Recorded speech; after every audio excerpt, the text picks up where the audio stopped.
पिछली लेक्चर में हमने पढ़ा था कि पेड़ पौधा जैसे होता है, पादप होते हैं, वो पानी कैसे पीते हैं, ठीक है। उनमें जो जल का स्थानांतरण जो होता है वो कैसे कैसे कहाँ कहाँ से होता है, ठीक है। कैसे पूरा प्रोसेस को हम जाने थे, कौन कौन सा फोर्स लग रहा था वाष्पोत्सर्जन के माध्यम से, जड़ क्या काम करता था, जड़ में क्या प्रक्रिया होता था।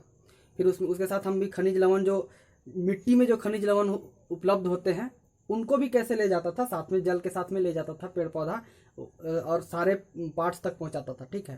पेड़ पौधा का अलग अलग भाग होता, सभी भागों तक पहुंचाता था। वहां तक हम देख लिए थे, पानी पी लेता था। लेकिन पानी पीने सिर्फ काम नहीं चलेगा, ठीक है। सिर्फ पानी से पेड़ पौधा को, पादप को ऊर्जा नहीं प्राप्त होगा, उसके लिए उसको खाना भी खाना पड़ेगा।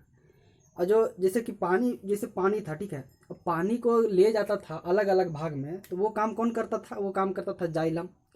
लेकिन जो खाद्य पदार्थ है, जो प्रकाश संश्लेषण के माध्यम से बनता है उसके पत्तों में, ठीक है, उसको अगर ले जाना है तो कौन मदद करेगा, उसमें सबसे बड़ा रोल कौन प्ले करेगा, वो करेगा फ्लोएम। लेकिन फ्लोएम जो है बिना जाइलम के काम नहीं कर पाएगा, उसको भी समझेंगे पूरा एकदम बहुत बढ़िया से, ठीक है।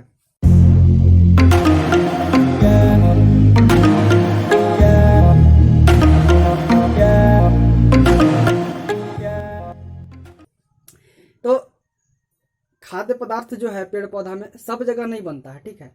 जो वायुव्य भाग होता है पेड़ पौधा का, वायुव्य भाग है मतलब बहुत सारा भाग, तना वना जितना सारा चीज रहता है उसका सब चीज वायुव्य भाग है, सब वायु के संपर्क में रहते हैं।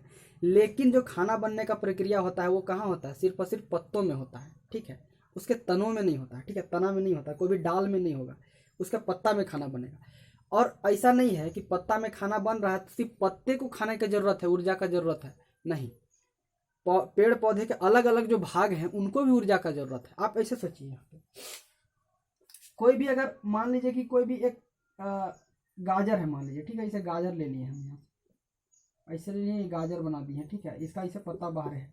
तो देखिए, मान लीजिए कि पत्ता में खाना बन रहा है, ठीक है, तो चाहिए तो इसको भी, क्योंकि ये भी तो बढ़ रहा है, बिना ऊर्जा का ये कैसे बढ़ेगा, इसको बढ़ने के लिए ऊर्जा चाहिए कि नहीं, तो एक पत्ता से आएगा। अब एक चीज आप देखे थे, फ्लोएम जाइलम में क्या होता था, जाइलम जो होता था उसमें पानी जो जाता था एक ही दिशा में जाता था, नीचे से सिर्फ ऊपर जाता था, ऊपर से नीचे नहीं आता था।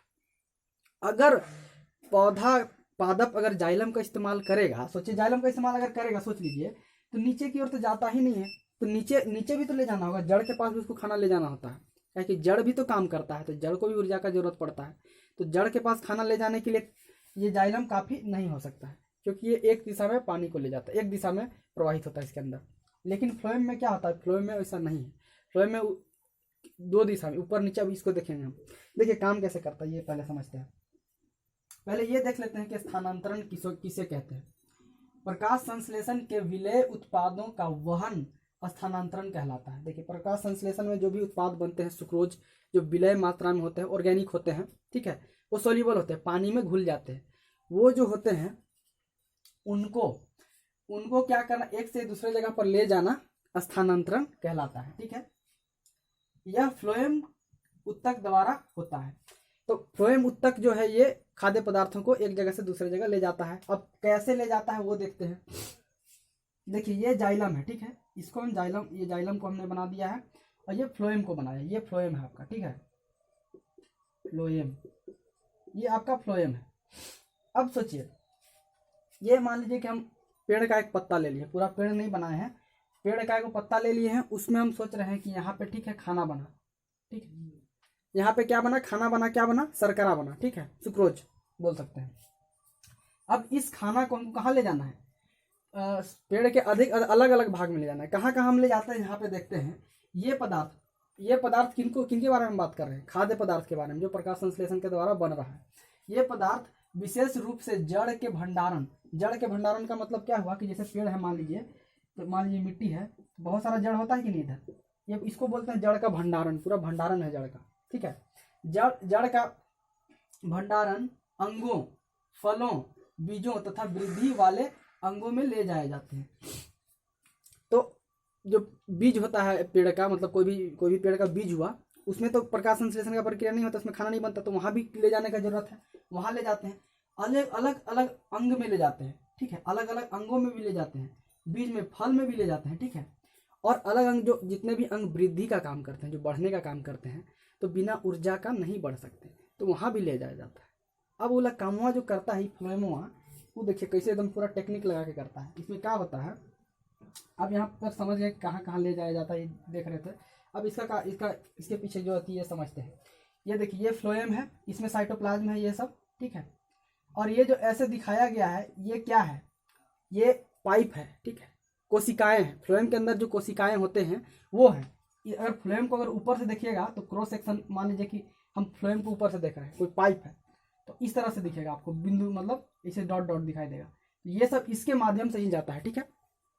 तो ये काम करता है ले जाने का, तो उसी को हम इस तरह से बनाए, ठीक है। अब मान लीजिए कि ये पत्ता है, ठीक है, इसमें खाना बन रहा है, यहाँ पे सुक्रोज बना, प्रकाश संश्लेषण के माध्यम से इधर सूरज का रोशनी मिला, इसको ये खाना बना लिया। अब ये खाना को यहाँ से इसमें करके ले जाना है फ्लोएम के माध्यम से सारे भागों तक। तो कैसे ले जाएगा, तो यहाँ से खाना को ले जाने के लिए क्या करता है, ऊर्जा का इस्तेमाल करता है, ठीक है। इसको ऊर्जा चाहिए, उस ऊर्जा के माध्यम से ये खाना को ले जाता है। अब क्या करता है कि यहाँ से मान लीजिए कि यहाँ पे अब ऐसे समझ लेते हैं, इतना बड़ा दिखा दे रहे, इतना बड़ा नहीं है ना। फ्लोएम और जाइलम का भी साइज इतना बड़ा नहीं होता, इसको बड़ा दिखाए हैं मतलब समझाने के लिए। तो सोचिए कि यहाँ बहुत सारा सुक्रोज है, एक पत्ता का भाग है, इसको हम जूम करके दिखा दिए, ठीक है। इसको जूम किए हैं तो ये दिखा आपके सामने, इतना सारा सुक्रोज है। इसको ले जाना है कहाँ, फ्लोएम में ले जाना है। फ्लोएम में हम ले गए, यहाँ से यहाँ तक जाता है। कैसे जाता है, ये पहले इसके माध्यम से जाता है, सहायक कोशिकाएं जो होती हैं इसके माध्यम से फ्लोएम में जाता है। फ्लोएम में खाना पहुंच गया इसका, ठीक है। अब क्या होता है, जब फ्लोएम में खाना पहुंचता है तो हम परासरण दाब के बारे में पढ़े थे। परासरण दाब में क्या होता था कि यहाँ देखता है पानी लोग इसमें जो है देखता है कि यहाँ पे खाना का कंसंट्रेशन मान लो बढ़ गया, ठीक है। खाना का कंसंट्रेशन बढ़ा किसके कंपैरिजन में, पानी के कंपैरिजन में। तो ये पनिया जो है यहाँ पहुँच जाता है, ठीक है। पनिया पहुँचेगा यहाँ, इसका परासरण दाब ये करने के लिए।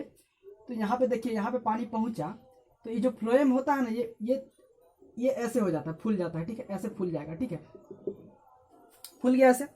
अब जब फ्लेमो ऐसे फूल गया तो एकरा में फोर्स लग रहा है कि नहीं, एने से भी तो फोर्स लग रहा है एकरा में दाब लग रहा है एने से। अब ये लोग क्या करेगा, इसे दबा देगा, ऐसे पिचकाने के लिए दबाएगा। तो इसमें जितना सारा खाद्य पदार्थ है ये किधर जाएगा। देखिए जब भी क्या होता है कि हम कुछ भी चीज़ में हवा भरते हैं, चाहे कुछ भी पदार्थ भरते हैं, तो उसको अगर दबाइएगा तो वो किधर जाना चाहेगा, जिधर दाब कम हो, ठीक है, जिधर दाब कम हो। तो अब देखिए यहाँ जो खाद्य पदार्थ पहुँचा है ये क्या करेगा, ये देखेगा, मान लीजिए कि यहाँ पेड़ का एक भाग है, ठीक है। यहाँ पे खाना का मात्रा कम है। अब इसको यहाँ पे लाना था, देखेगा कि दाब कम है, इधर किधर जाएगा, चल उन्हें दबाव कम है, यहाँ दाब कम है, यहाँ जाके भर जाएंगे तो दाब हम क्या कर देंगे, बराबर कर देंगे। तो इन्हें से आके यहाँ पे घुस जाएगा, तब ये यहाँ पे पहुँच गया खाना, ठीक है। ऐसा ये नहीं है, आप इसको 3D में सोचिए, 3D में हम दिखा रहे हैं, इधर भी जा सकता है, इसके अंदर भी, मतलब मान लीजिए कि ये फ्लोएम है तो इस फ्लोएम से इधर इधर इधर चारों दिशा में जा सकता है, इधर इधर दाब कम रहेगा, उधर उधर जाएगा। अब सोचिए जो पनिया जो है, मान लीजिए एक एग्जाम्पल उदाहरण ले लिए कि यहाँ पे खाना आ रहा है, ठीक है, किधर भी जा सकता है, ये सोच लीजिए। अब ये पनिया है, साथ में पनियो आता है, अब ये पनिया का काम तो अब नहीं रहता है, तो खाना तो पहुँचा देता है। तो ये पनिया देखता है कि अब कहाँ, यहाँ देखता है कि यहाँ पानी कम हो रहा है, चलो इधर वापस चलो, फ्लोएम के पास चलो, फिर से इधर जाके फिर बोलेगा अपना काम में लगे रहो, इन्हें आएगा, फिर से फ्लोएम के पास जाएगा, इधर से खाना, ये प्रक्रिया होते रहेगा, ठीक है। इस प्रक्रिया के माध्यम से जितने भी पेड़ होते हैं सभी भागों तक खाना पहुंचाया जाता है। तो आप एक चीज़ देख सकते हैं, जो फ्लोएम होता है इसमें पानी ऊपर भी जाता है, नहीं, इसमें जो पदार्थ जो होता है खाद्य पदार्थ ऊपर भी जा सकता है और नीचे भी जा सकता है, ऊपर भी जा सकता है, नीचे भी जा सकता है, दोनों तरफ जा सकता है, ठीक है। लेकिन फ्लोएम में क्या होता है, एक ही तरफ पानी बहता है, इसमें नीचे से सिर्फ ऊपर जाता है, ऊपर से नीचे नहीं आता है। इसको यहाँ पे लिखे हैं हम, तो कहाँ था, स्थानांतरण की प्रक्रिया संलग्न साथी कोशिकाओं की सहायता से चालनी नलिका में ऊपरी मुखी तथा अधोमुखी दोनों दिशाओं में होता है, यही चीज लिखे हैं। ये जो सहायक कोशिका है इसके माध्यम से यहाँ पे आता है खाना, ठीक है। इसमें कौन सा होता है, यहाँ पे देखिए, ऊपरी मुखी तथा अधोमुखी दोनों दिशा में खाना का प्रवाहन होता है, ठीक है, ये होता है। तो ये चीज था। अब यहाँ देखिए, फ्लोएम द्वारा स्थानांतरण ऊर्जा के उपयोग से पूरा होता है। फ्लोएम द्वारा जो स्थानांतरण होता है किसके उपयोग से होता है, ऊर्जा के उपयोग से। हम बोले थे कि यहाँ जो है इसको अगर आपको फ्लोएम तक लाना है तो ऊर्जा का जरूरत पड़ता है, ठीक है, ऊर्जा का इस्तेमाल करके लाता है। इसी को हम जूम करके यहाँ बता दिए कि ये यहाँ पे सुक्रोज है, शर्करा है, ठीक है, ठीक है। सुक्रोज जैसे पदार्थ फ्लोएम में प्रवेश करके उसका परासरण दाब बढ़ा देते हैं, जिससे जल, देखिए यहाँ पे, अब देखिए इसी चीज को हमने लिखा यहाँ पे, जैसे कि सुक्रोज जो है, अभी हम बोले थे कि यहाँ से किस पे इंटर करता है, यहाँ पे घुसता है फ्लोएम में, तो इसका परासरण दाब बढ़ जाता है। जब परासरण दाब बढ़ता है तो जल क्या होता है कि उसको कम करने के लिए यहाँ पे आ जाता है, ठीक है, उसको ये करने के लिए। अब यहाँ से जल जाएगा, कहाँ जाता है, जल जाइलम से इनमें प्रवेश करता है। अब इसके आगे वाला स्टेप हम यहाँ पे नहीं लिखे हैं, इसको आप समझ सकते हैं कि यहाँ के बाद जब यहाँ पे प्रवेश कर जाता है तो यहाँ पे ये भी आप लिखिएगा, जब भी पूछेगा तो यहाँ पे इसको इसका ये फूल जाता है इस तरह से, ठीक है, फूल जाता है, दोनों में दाब लगता है, तो इसको दबाता है, तो जिधर दाब कम रहता है, तो दाब कहाँ कम होगा, जहाँ पे खाना का कमी हो, ठीक है, खाना का जहाँ पे कमी होगा वहाँ पे दाब लगेगा, वहाँ पे दाब कम होगा, तो वहाँ के से दाब चला जाता है। हम मान के चले थे, यहाँ ये उदाहरण दिए थे, चला जाएगा फ्लोएम में। तो यहाँ से आप देख के क्या समझ में आता है कि जो फ्लोएम जो है अकेला काम नहीं कर सकता है, उसको काम करने में मदद कौन करता है, जाइलम भी मदद करता है। लेकिन जब जाइलम पानी ले जाता है तो फ्लोएमवा नहीं रहता है उस समय, ठीक है। तो यहाँ पे एक चीज़ है, ये चीज़, तो इसके माध्यम से ये खाद्य पदार्थ को ले जाता है, ठीक है। और इसमें क्या था, और तो कुछ नहीं है, बस यही था, यही प्रोसेस था। और यही चीज़ को जब भी आपसे अगर जाइलम और फ्लोएम के बीच में अंतर अगर पूछेगा, तो एक अंतर आप ये भी बोल सकते हैं कि जो जाइलम होता है एक ही दिशा में प्रवाहित करता है, ठीक है, लेकिन फ्लोएम क्या होता है, दोनों दिशा में करता है। यहाँ पे लिखा हुआ है ऊपरी मुखी और अधोमुखी, दोनों दिशा में प्रवाहित करता है, ठीक है।